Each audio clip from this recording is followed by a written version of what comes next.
retirement just doesn't seem to be in your vocabulary. No. Not particular. Not No. particularly. No. You always want to build that next thing. Yeah. Yeah. One regret I got in life is I'm getting old. Yeah. And I don't have the stamina anymore. You got these damn things that you can't hear very well. Yeah. Then you got this eye problem. You say to yourself, holy cow. So you just got to get graceful. Okay. When you think of the word wisdom, what do you think of? Oh, I think that you get a little bit of wisdom every time you fail, because you fail a lot in life. Just think if you were a baseball player and a 300 hitter, that means you only hit 3 times out of 10.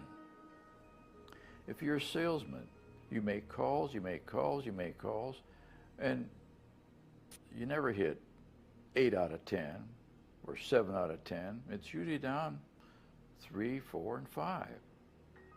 And you got to accept that. And you can't brood about your things. You got to, I did this wrong, or what did I do right?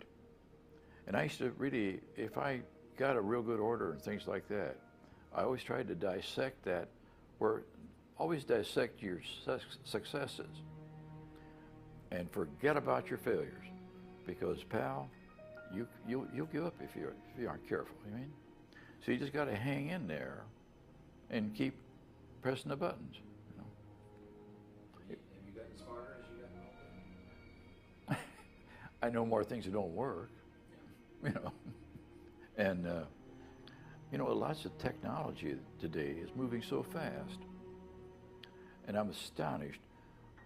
Did you ever in your wildest dreams ever think that a company like General Motors would end up the way it has, where the people, bondholders, put money in there? You only bought bonds because you knew you were the first guy in line in case of bankruptcy. And here's somebody at a higher authority comes along and gives it to the UAW, the controlling interest, and they offer you 28 cents on the dollar. Did you ever think anything like that? I never did. And it was a gross injustice. And all I've known in life is that if you apply yourself, always look for new things. I used to try to walk in. I had one salesman one time. I was a national sales manager for a while in the company. And he had a territory down here in Kansas and down in through there, see. So we were down there, and evening came, and lots of times you'd stop in some little dinky town and you'd eat a dinner, and then you'd go to your room and, you'd have a book with something like that. Now this guy, he would go to a grocery store or hardware store and walk through there and look for things to sell and new products. His name was Tuck Livingston. He lived in St. Louis. And that guy really influenced me, because it's how you think. The world's not going to come to you. You got to make the things happen. And if you haven't got the balls to get up there and go out there and look, you're not going to get it. Sometimes salespeople have been kind of vilified. And Yes. Tell me the importance of the salesman's American dream. I think that thing about,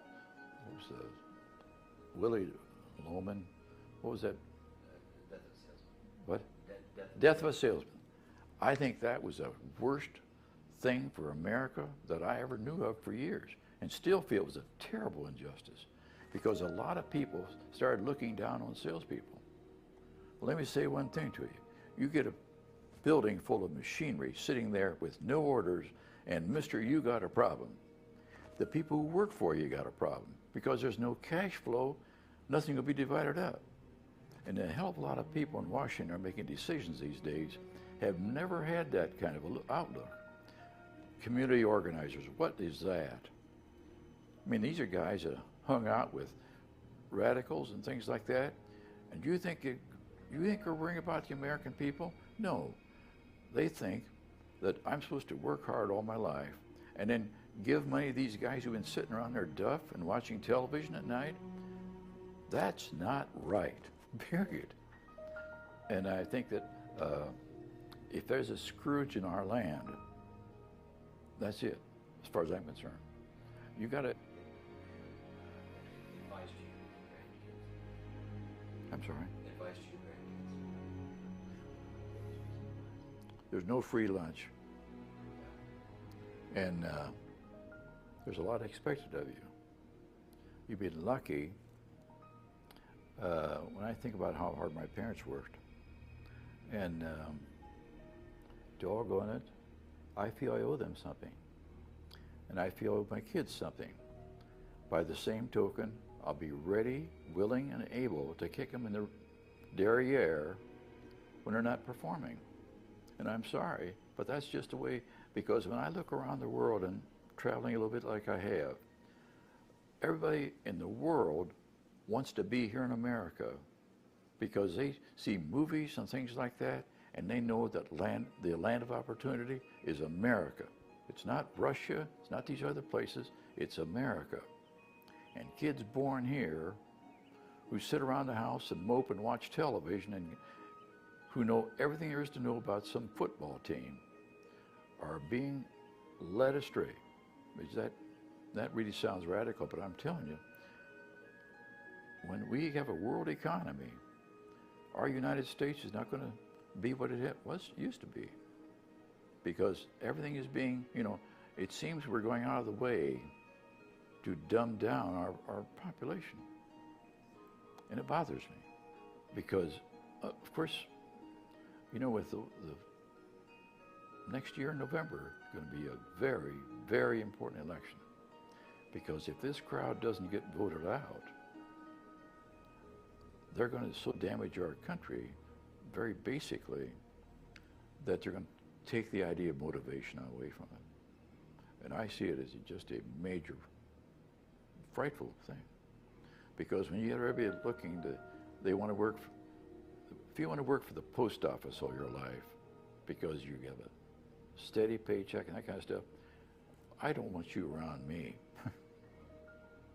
I want somebody who's going to be a game changer.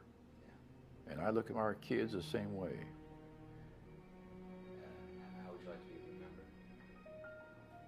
Just tried my best, And I think that it's been a good ride. Thank you, Fitzgerald. You're welcome. Good. Hey, pal. Isn't